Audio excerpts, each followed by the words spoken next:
Breaking news, breaking shocking news. গতকাল রাত থেকেই বাংলাদেশের ফেসবুক মহলে একদম হট্টগোল পাকাই দিয়েছে ক্রিকেটার জাহানারা আলম।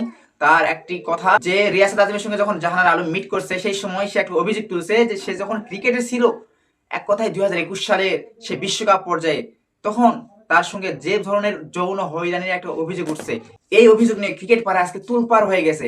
এক কথায় বুম ব্লাস্ট যেরকম করা হয় সেই অবস্থা হয়ে গেছে। আজকে যে ঘটনাটা বাংলাদেশ ক্রিকেটে ঘটছে, এই ঘটনাটাই যদি অন্যান্য কোনো কান্ট্রিতে হতো, ইংল্যান্ড, অস্ট্রেলিয়া এবং ইন্ডিয়া, যারা ক্রিকেট ন্যাশন একদম, যাদের জন্য ক্রিকেট অনেক বড় একটা জিনিস, তাদের দেশে যদি হতো, তাইলে এই ঘটনাটার একদমই সকলের সামনে সুন্দরভাবে একটা তদন্ত হয়ে এতক্ষণে বিচার হয়ে যেত।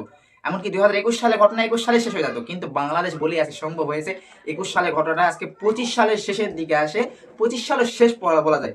এই সময় আসে এই ধরনের ন্যাক্কারজনক ঘটনার সাক্ষী হতে হচ্ছে বাংলাদেশ ক্রিকেট বোর্ডকে। তো দেখা যাক, চলুন বাংলাদেশ ক্রিকেট বোর্ড শেষ পর্যায়ে কি পর্যায়ে যেতে পারে। আর অবশ্যই অবশ্যই আমরা চাই এর একটা সুষ্ঠু তদন্ত করে এর একটা দৃষ্টান্তমূলক ব্যবস্থা করা হোক।